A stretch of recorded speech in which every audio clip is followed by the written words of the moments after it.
Well, tomorrow, Wednesday, July 10th, there'll be religious freedom rallies all around the country, and I want to tell you what they're about and why it matters so much. These are religious freedom rallies to call attention to the persecution of Christians around the world. And the problem of persecution of Christians around the world is something maybe not a lot of Americans understand yet, but I think we will. The more we pay attention, the more we learn about it. It is just truly egregious and outrageous. The numbers, just for one example, these are numbers actually from the Open Doors organization. 345 Christians are killed around the world every month because of their religion. 105 churches and Christian buildings are burned or attacked every month in this world. 219 Christians are detained without trial, arrested, sentenced, and imprisoned. And again, all of that is every month around the world. And so these rallies tomorrow, sponsored by Save the Persecuted Christians, are designed to have a message from America, a message of we're watching, we don't want this we need this to stop, this cannot go on. And I know some of you might be thinking, well, okay, so suppose I went to a rally in whatever city I live in, what difference is it going to make? How is that going to change what happens in Nigeria or in countries around the world? And I'll tell you the answer why. First, I want to ask you how often you and others have asked the question, why, when Nazi Germany was growing, when the Nazi forces were growing in their evil in Germany, and people could see that Jews were being rounded up and put into camps or put onto trains and sent away, never seen again. So many people around the world have said, why didn't we know? Why wasn't there more of a protest within Germany? Well, the answer is because people were scared. They were scared, and they didn't want to be the ones to call attention to it.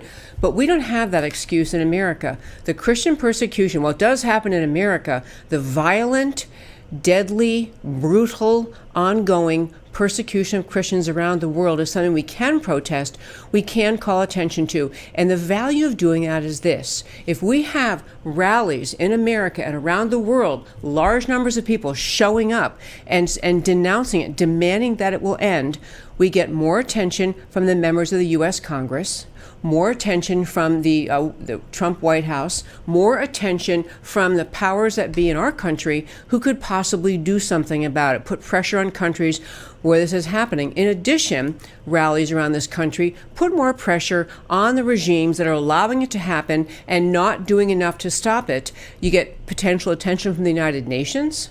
You get potential attention even from the governments where this is occurring. And be really clear where and why this is occurring. Most of this Christian persecution, and I'm not talking about not letting them build a new church in a particular town. We're talking about brutal murder, burning of churches, kidnapping of young girls, horrific conduct happening around this world. It is in large part, it is happening at the hands of Islamic terrorists. That is who is doing this, Islamic terrorists. In addition, this is happening in communist countries where the totalitarian government simply cannot abide the idea that people in their country might be more interested in following the teachings of God and the teachings of their faith than doing what the communists tell them to do. So communist totalitarian governments are a big problem. China is a huge problem in this particular regard, but really most of it's happening at the hand of Islamic extremists around the world.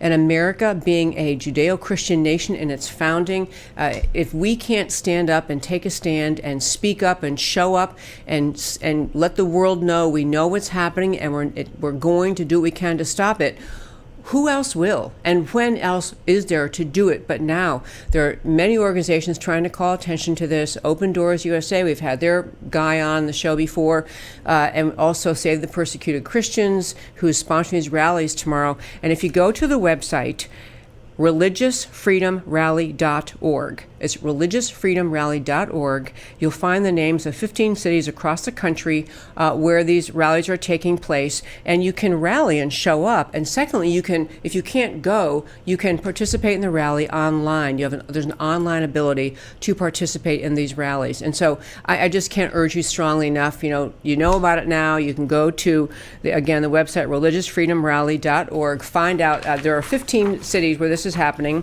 Atlanta, Cleveland, Columbus, Dallas, Denver, Houston, Los Angeles, Miami, New York, Phoenix, San Francisco, Tampa, Tyson's, outside of Washington, Tyson's, Virginia, Washington, D.C., and West Palm Beach. All those communities are holding these rallies tomorrow. The more people show up, which is simple signs, end persecution of Christians, the more we can do as a nation to say that we are going to do what we can to stop this horrific violence, this persecution of Christians around the world.